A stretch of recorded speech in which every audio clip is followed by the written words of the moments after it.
chùa đó mức trúc chụp dàn sa ban của bố bni cờ ở đây yom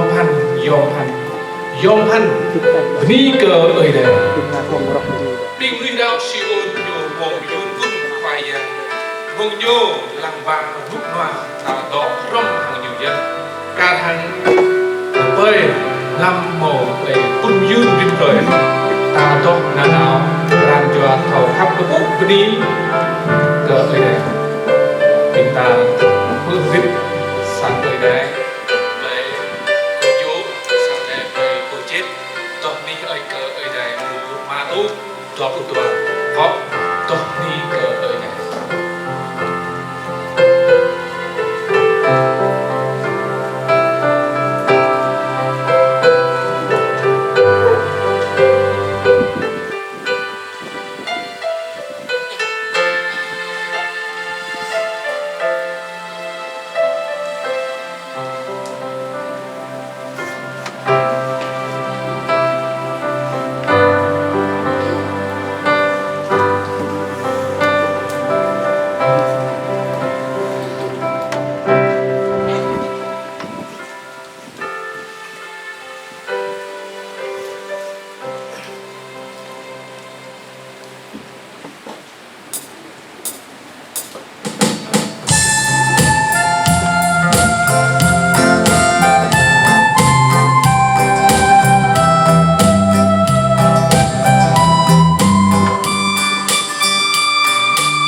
bình ta đi ai cỡ ai đây bình ta một phút này sang ai đây hồi chết sang đây để hồi dốt một tộc ninh ai cỡ ai đây mà đồ mà tu pro lo bây hôm nay đơn bình ta chỉ tóc tuy cỡ rác bình ta chỉ vứt không biết thà sang giang mà tuân chỉ thâu lại cờ rút man sang úp úp này cờ ở thà sang giang mà tuân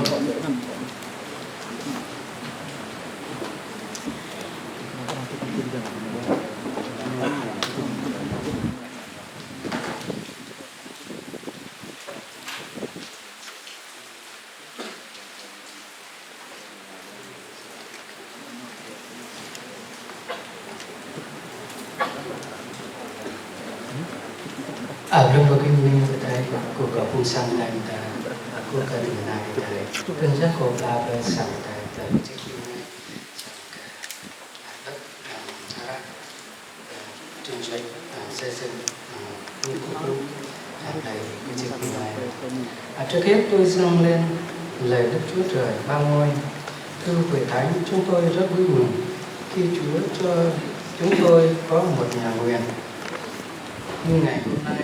Đối với chúng tôi có được một nhà nguyện là niềm ước ao của con cái của Chúa trong điểm nhóm của chúng tôi. Sau đây tôi sẽ trình bày xây dựng nhà nguyện như sau. Chúng tôi đã xây dựng nhà nguyện bằng vật liệu xi măng, bằng đá, gạch, cát, sắt.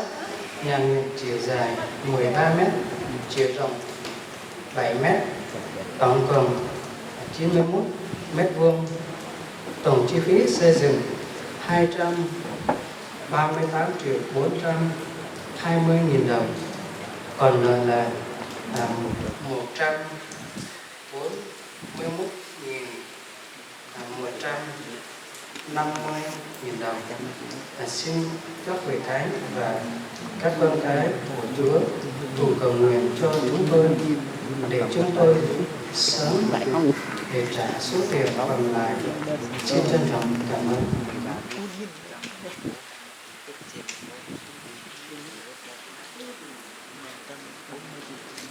Aminta một phút này thà sinh giang mà tuân một đạp lại màn sang vượt cờ prakat bình vô bởi hôm nay chẳng được vô lái sang quốc phúc này cờ gồm hòa bồng tô hòa bồng phúc vô lái cờ sang đây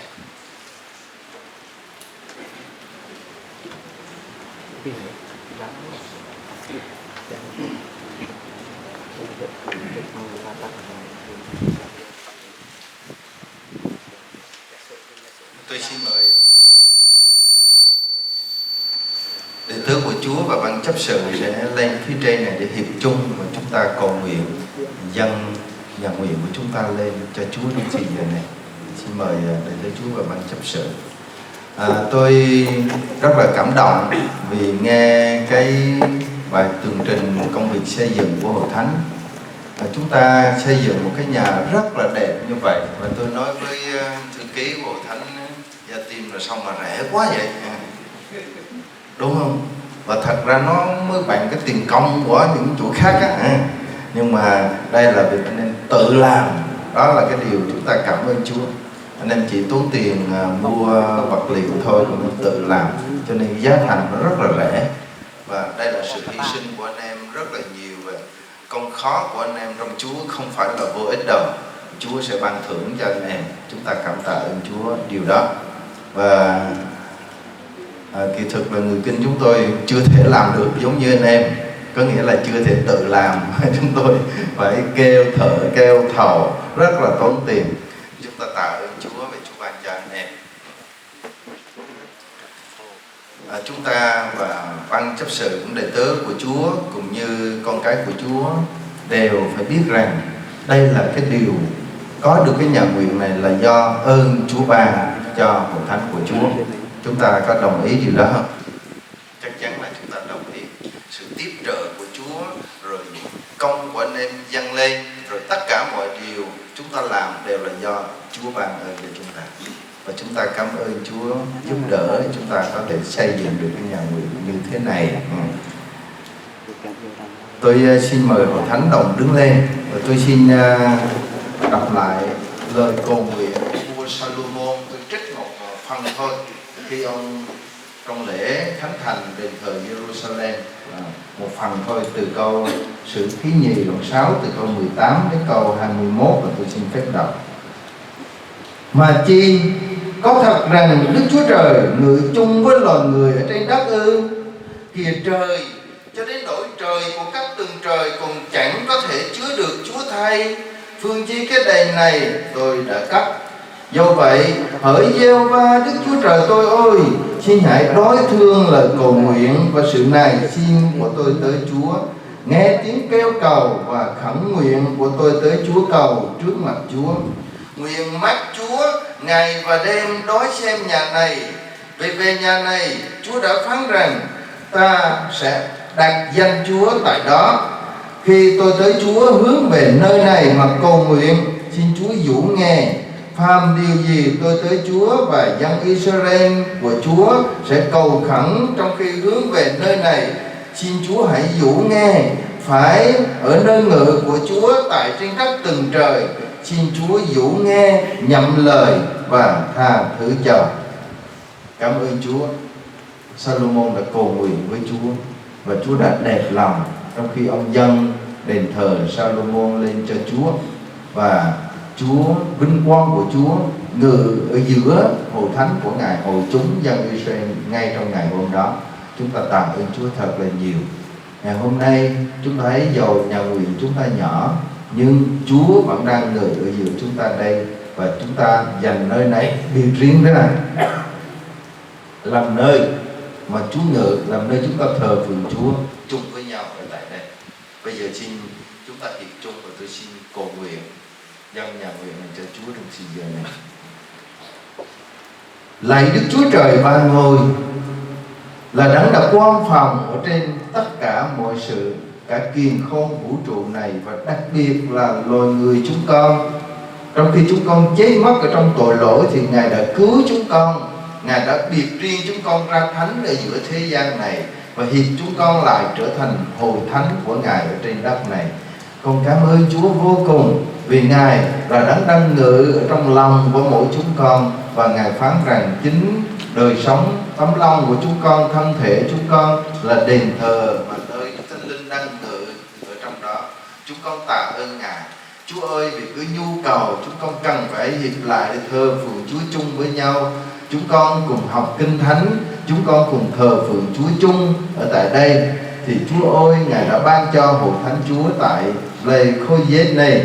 Chúng con xây dựng được một căn nhà đẹp đẽ, khang trang như mà chúng con đang có ở tại đây, để chúng con làm nơi Chúa hiện diện ở đây mà chúng con đến thờ phượng Chúa.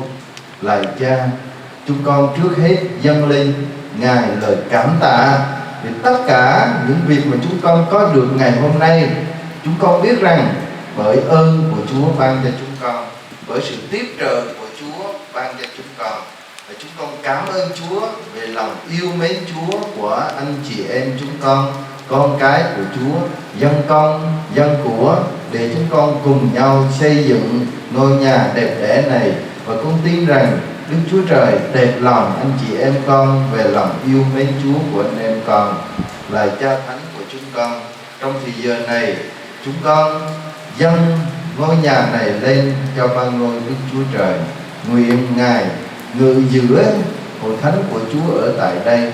Chúa ơi, mỗi khi chúng con đến đây thờ phượng Chúa, nguyện xin Chúa ban phước cho anh chị em, con cái của Chúa ở tại đây. Chúa nguyện Thánh Linh của Ngài dẫn dắt chúng con, ban ơn chúng con hoàn toàn. Nguyện Chúa Giêsu chúng con được vinh hiển ở tại đây trong sự thờ phượng của anh chị em con. Con cảm ơn Ngài. Chúa ơi, khi đầy tớ Chúa, khi con cái của Chúa rao giảng lời Ngài, cũng như các chấp sự chia sẻ lời của Chúa ở tại đây, thì Chúa ơi, nguyện xin Đức Thánh Linh ban ơn, và Ngài cũng soi sáng để lời của Chúa được giảng ra, con cái Chúa được lắng nghe và được tăng trưởng trong đời sống tâm linh, để chúng con sống đẹp lòng Ngài. Chúa ơi, Ngài cũng dụ tai nghe tiếng cầu nguyện của hết thảy tôi con Chúa ở tại đây. Khi anh chị em con đến đây cầu nguyện với Ngài, Chúa ơi xin Chúa dụ nghe và Ngài nhậm lời cầu nguyện của anh chị em con cảm ơn Ngài. Chúa ơi, khi có những đôi nam nữ thanh niên đến đây để cử hành lễ hôn phối, thì Chúa ơi xin Chúa cũng ban phước cho họ, và Chúa Ngài cũng dẫn dắt suốt cả cuộc đời của những gia đình ở trong Chúa. Chúng con cảm ơn Ngài. Chúa ơi, khi có những con trẻ đến đây dâng lên cho Chúa thì Chúa vui nhận và ban phước cho. Con cảm ơn Ngài. Chúa nguyện nơi đây là nơi mà danh Chúa được tôn cao, vinh hiển, và hội thánh của Chúa được gây dựng trong đời sống tâm linh của chúng con. Con cảm ơn Ngài thật là nhiều. Con hiệp với đệ tới Chúa, hiệp với ban chấp sự hội thánh của Ngài, con cung kính dâng ngôi nhà nguyện này lên cho ban ngôi Đức Chúa Trời. Nguyện Ngài đẹp lòng chúng con và ban phước cho hội thánh Chúa tại đây. Chúng con cảm ơn Ngài và thành tâm cầu nguyện nhân danh Đức Chúa Giêsu Christ. Amen. Xin kính mời hội thánh đồng an tọa. Và thưa hội thánh, khi căn nhà này dâng lên cho Chúa, trong niềm tin chúng ta là ngôi nhà này thuộc về Đức Chúa Trời, và ông bà, anh chị em, đầy tớ của Chúa và ban chấp sự, những con cái của Chúa có trách nhiệm bảo quản ở trước mặt Chúa, và chúng ta gìn giữ ngôi nhà nguyện này luôn luôn sạch sẽ, đẹp đẽ để làm nơi thờ phượng Chúa. Xin Chúa ban phước cho ông bà, anh chị em. Amen.